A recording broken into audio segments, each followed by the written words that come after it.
Salut Julien, je viens de finir ta formation du programme Liberté financière 4.0 et je voulais te faire un retour sur ce que j'ai apprécié ou pas dans la formation.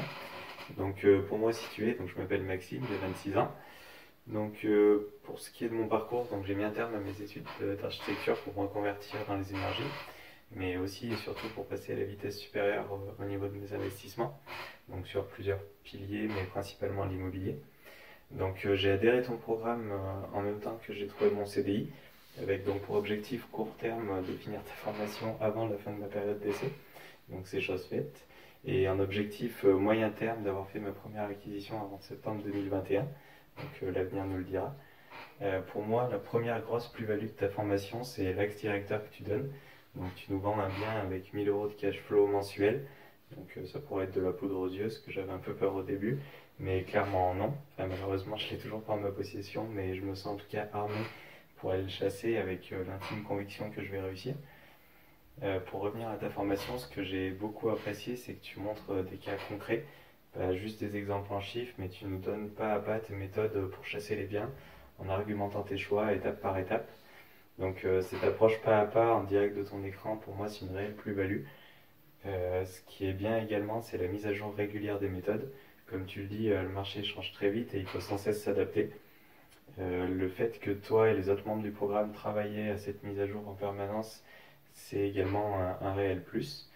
Maintenant, si je reprends la formation, je n'ai pas grand-chose à redire dans le sens où, comme je l'ai dit, il y a un fil conducteur et tu le suis. Tu parles d'acheter un certain type de bien, donc en l'occurrence surtout des immeubles de rapport ou des maisons à diviser, et tu présentes le chemin à suivre pour y arriver et mener à terme cette opération.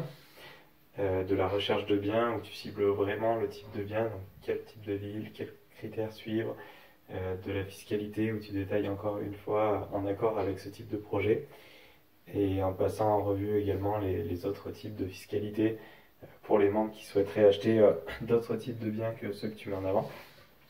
Donc moi, à titre personnel, ayant déjà suivi d'autres formations, il y a surtout 3 points que j'ai relevés qui sont différents et qui font de ce programme un bon programme. Le premier, c'est l'accompagnement et ton investissement personnel. Certains formateurs basent, je pense, tout sur le marketing et la vente. Toi, je t'ai trouvé simple et accessible dès le webinaire.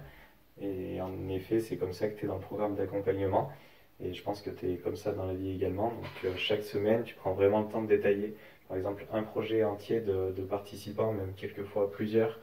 Et tu prends le temps de donner tous les conseils possibles pour que le participant passe à l'action sur son projet ou alors change de bien si le bien ne convient pas. Je trouve que c'est cette proximité avec les membres que je pense être une force et qui fait que je suis content aujourd'hui de faire partie de ce programme. À titre comparatif, certains formateurs, par exemple, prennent 15 minutes par mois. Toi, c'est plus de l'ordre de 3 heures par semaine, donc je pense qu'il y a un gap entre les deux et que ça pousse vraiment à passer à l'action. Donc je dirais que la deuxième force de ton programme, c'est lié à l'automatisation. Tous les formateurs parlent de l'immobilier comme un revenu passif, mais je savais pas du tout, pas du tout, disons plutôt pas vraiment comment rendre cela passif avant la formation. Je n'avais pas peur de m'investir à titre personnel pour gérer les entrées, les sorties, les bails, enfin les baux, pardon, les problèmes comme ça. Mais toi, du coup, tu donnes vraiment des solutions concrètes pour rendre l'investissement immobilier passif. Par exemple, à quel type de prestataire faire appel, comment le faire. Et du coup, je pense que cette partie sur l'automatisation, c'est une réelle force.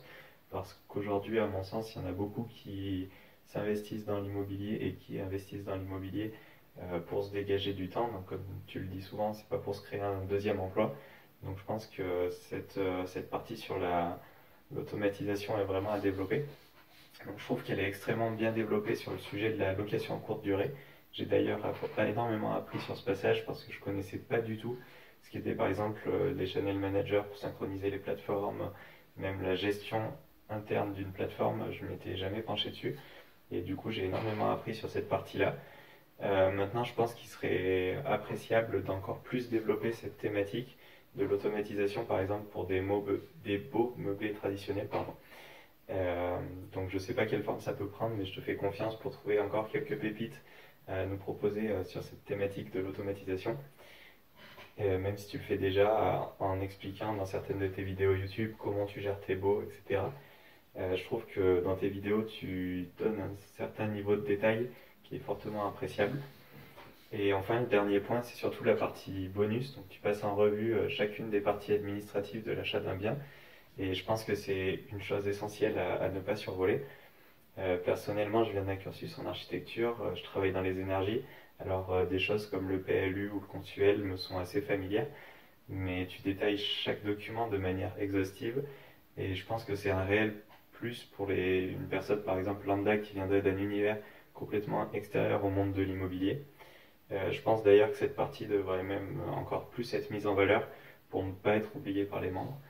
Donc après, ça c'était pour la formation.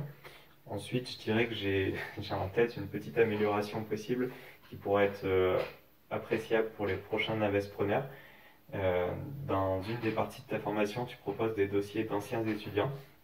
Je pense que cela pourrait être bien aussi pour les prochains membres, que tu synthétises des profils types de tes anciens membres, une sorte de timeline ou arborescence, je ne sais pas trop quelle forme ça pourrait prendre, qui pourrait expliquer le parcours de chacun et le chemin qu'ils ont fait, soit avec toi dans l'immobilier ou même avant de te connaître d'ailleurs, pour ceux qui auraient déjà investi. Sur les différentes formations qu'on trouve, on a en face de nous des coachs ou des participants qui ont pour la plupart bien évidemment réussi, et leur parcours est parfois trouble. Je pense que d'avoir un support graphique montrant le parcours avec les erreurs du membre, enfin les erreurs des membres qui ont réussi, ça pourrait être vraiment enrichissant. Une sorte par exemple de CV de l'immobilier de chacun des membres, quel bien a été acheté, à combien, dans quelle ville, quel cash flow, combien par exemple de temps la personne a attendu avant de réinvestir, dans quoi elle a réinvesti. Donc personnellement, je pense que ça m'aiderait d'avoir des profils types auxquels me raccrocher pour m'aider à monter ma propre stratégie d'investissement long terme. Donc, par exemple, peut-être qu'un autre membre, 2 ans avant moi, a suivi ta formation, a presque le même parcours que moi, la même ancienneté de CDI, la même épargne. Et du coup, je pense que ça serait assez enrichissant d'avoir une trace écrite et un support visuel qui explique le parcours de ce membre et qui pourrait donc me donner des idées pour moi, pour mon propre parcours. Donc, je trouve que ce qui est enrichissant, par exemple, dans les rencontres IMO en physique, c'est d'avoir le parcours et les erreurs de chacun. Et donc, toi, tu peux le faire justement avec l'histoire de tes membres de formation. Donc, tu le fais déjà, j'ai vu au travers d'interviews YouTube, j'en ai regardé certaines. Mais je pense qu'un support graphique synthétique, ça serait vraiment un plus. Comme ça, en 2 minutes, par exemple, moi, je serais capable de prendre 3, 4 profils qui se rapprochent du mien. Et ça permettrait de m'aiguiller fortement dans la stratégie que je veux adopter en fonction de mon profil, enfin, surtout que je peux adopter, et me donner aussi des idées, par exemple, sur les modes d'exploitation envisagés que j'aurais écartés, ou la fiscalité qui a été envisagée par un membre, ou encore quelle subtilité il a mis en place pour faire passer un dossier bancaire alors qu'il n'avait pas forcément d'ancienneté, ou des choses comme ça. Voilà, donc c'était une petite idée sur une amélioration possible du site. En dehors de ça, je te remercie vraiment pour ce programme. Donc j'ai passé un bon moment sur chacune des vidéos de ta formation, disons pour me préparer au mieux pour mon objectif de trouver cette pépite au premier trimestre 2021. Donc comme je l'ai dit, je me sens vraiment prêt. J'ai déjà fait des visites sur 2020 qui se sont très bien déroulées. C'était juste pour me familiariser avec les visites. J'ai déjà conscience de la progression que j'ai eue entre avant et après ta formation, notamment avec mon aisance, avec les agents IMO par exemple, les questions à poser que jusqu'à avant la formation, j'oubliais de poser ou j'avais même pas enfin, l'idée de poser, disons. Alors que toi, du coup, tu détailles, il y a un panel de questions à poser et je pense que c'est aussi un plus d'avoir une liste exhaustive de ce genre de petits détails qui pourraient passer à la trappe, mais qui participent vraiment à la réussite d'un projet. Et je ne manquerai pas de te tenir au courant sinon de l'évolution de mes projets perso donc dans les prochains coachings. Et donc je te dis à très vite pour une nouvelle session de coaching. Après, je profite de cette petite vidéo pour te souhaiter meilleurs vœux et beaucoup de réussite pour tes projets en 2021. Voilà, salut!